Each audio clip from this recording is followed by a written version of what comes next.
Plus two class आज का जो हमारा विषय है उसमें हम लोग पढ़ेंगे कि किस तरह से हम लोगों ने नियोजित विकास, जिसको हम लोग प्लान डेवलपमेंट के बारे में हम लोग पढ़ रहे थे, और उस प्लान डेवलपमेंट के क्या परिणाम रहे उसके बारे में आज हम पढ़ने जा रहे हैं। What were their chief result. So let's start. आज़ाद भारत के सामने 3 मुख्य चुनौतियाँ थी। इनकी चर्चा यहाँ 3 अध्यायों में की गई है। इसमें तीसरी चुनौती सबसे कठिन साबित हुई और नियोजित विकास की शुरुआती कोशिशों को देश के आर्थिक विकास और सभी बड़ी नागरिकों की भलाई के लक्ष्य में आंशिक सफलता मिली। शुरुआती दौर में ही इस दिशा में बड़े कदम ना उठा पाने की अक्षमता एक राजनीतिक समस्या के रूप में सामने आई। आपने देखा कि किस तरह से हमने स्टार्टिंग में जो पहली पंचवर्षीय योजना थी उसमें एग्रीकल्चर के ऊपर ज़्यादा फोकस किया। सेकंड जो 5 ईयर प्लान था उसके ऊपर हम लोगों ने बड़े बड़े इंडस्ट्रीज़ के ऊपर ज़्यादा जोर दिया, लेकिन हम लोगों ने स्टार्टिंग में जिस अपनी पोटेंशियल से काम करना था उस पोटेंशियल से काम नहीं कर पाए। हमारी एग्रीकल्चर की तरफ भी हम ज़्यादा ध्यान नहीं दे पाए और इंडस्ट्रियलाइजेशन की तरफ भी ध्यान नहीं दे पाए, जिसका हमें बहुत ज़्यादा खामियाजा भुगतना पड़ा और जिसका एक राजनीतिक रूप से ताकतवर नहीं हो पाए हम देश।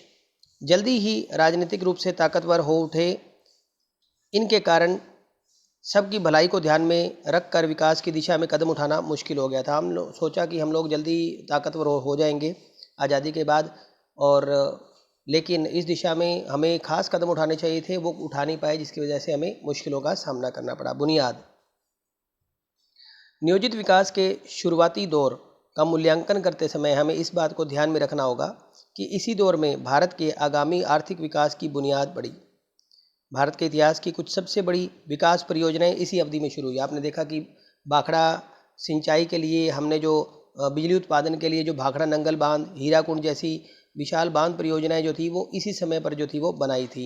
उसके अलावा कुछ पब्लिक रीजन के अंदर या पब्लिक क्षेत्र के अंदर जैसे भारी भारी उद्योग, जिसमें कि इस्पात संयंत्र, जो इस्पात की कारखाने थे, तेल शोधक कारखाने असम के अंदर जो डिगबोई के अंदर लगाए गए थे, तो ये इसी समय के थे। निर्माता, रक्षा उत्पादन, जो डिफेंस के ऊपर हमने पैसा खर्च किया, इसी अवधि में शुरू हुए थे और परिवहन और संचार के आधारभूत ढांचे में भी काफ़ी इजाफा हुआ। बाद के कुछ समय में कुछ विशाल परियोजनाओं की खूब आलोचना भी हुई। फिर भी बाद के समय की आर्थिक समृद्धि, जिसमें कि भारत के निजी क्षेत्र और आर्थिक समृद्धि भी शामिल है, इस बुनियाद के बगैर संभव नहीं हो पाती। यानी कि कहने का मतलब है कि अगर हम निजी क्षेत्र को छूट नहीं देते या निजी क्षेत्र का हमें साथ नहीं मिलता तो हमारी ये जो आज हम जिस डेवलपमेंट या जितनी हम डेवलपमेंट कर चुके हैं वो नहीं कर पाते। अगला हमारा टॉपिक है भूमि सुधार। इसमें हम देखेंगे कि जहाँ तक कृषि क्षेत्र का सवाल है, इस अवधि में भूमि सुधार के गंभीर प्रयास हुए। इसमें सबसे महत्वपूर्ण और सफल प्रयास जमींदारी प्रथा को समाप्त करना था। आप जानते हैं कि जब देश आज़ाद हुआ तो प्रिंसली स्टेट्स को भारत के अधीन किया गया और भारत के साथ मिला लिया गया। उस प्रिंसली स्टेट में राजाओं के पास बड़े बड़े गांव, बड़े बड़ी ज़मीन जायदाद उन्हीं के अंडर में थी और सारी और या उनके ज़मींदारों के पास थी। यह प्रथा अंग्रेजी शासन के ज़माने से चली आ रही थी। इस साहसिक कदम को उठाने से ज़मीन उस वर्ग के हाथ से मुक्त हुई जिसे कृषि में कोई दिलचस्पी नहीं थी। अब जिस ज़मींदार के पास इतनी बड़ी ज़मीनें थी तो उसे उस पर खेती करने में कोई दिलचस्पी नहीं थी, और ऐसे किसान जो काम करने की जिनको ज़रूरत थी, ज़मीन जिनको चाहिए थी, उनके पास कोई भी ज़मीन नहीं थी। इससे राजनीति पर दबदबा कायम करने की जमींदारी की क्षमता भी घटी आपको, और ये लोग जो थे वो राजनीति के ऊपर भी अपना दबदबा रखते थे, जो कि बहुत ज़्यादा अमीर और रिच होने के साथ ये चाहते थे कि डिसीजन इनके फेवर में हो। ज़मीन के छोटे छोटे टुकड़ों को एक साथ करके प्रयास किए गए ताकि खेती का काम सुविधाजनक हो सके। यह प्रयास भी सफल रहा। भूमि सुधार की 2 अन्य कोशिशों को थोड़ी कम सफलता मिली। हालांकि इस बात के लिए कानून बनाए गए कि कोई व्यक्ति अधिकतम कितनी भूमि अपने नाम पर रख सकता है। मतलब इस बात के लिए कानून बनाए गए कि ज़्यादा से ज़्यादा मैक्सिमम कोई भी ज़मींदार या कोई भी व्यक्ति कितनी ज़मीन जो है वो अपने नाम पर रख सकता है।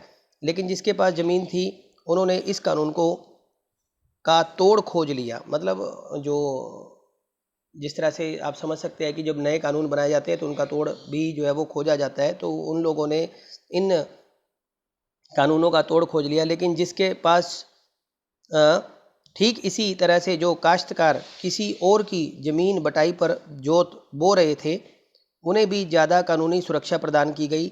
लेकिन इस कानून पर शायद कहीं अमल हुआ। मतलब जो ऐसे कानून बनाए गए, यानी कि जो काश्तकार जो किसी दूसरों की ज़मीनों पर जाकर किसी भी तरह से खेती कर रहे थे, यानी कि वो किसान जो दूसरों की ज़मीनों पर जाकर खेती कर रहे थे, उसको इससे कोई ज़्यादा फ़ायदा नहीं हुआ। जो कानून उसके लिए बनाए गए उसके सुरक्षा के लिए। तो आगे हम चलते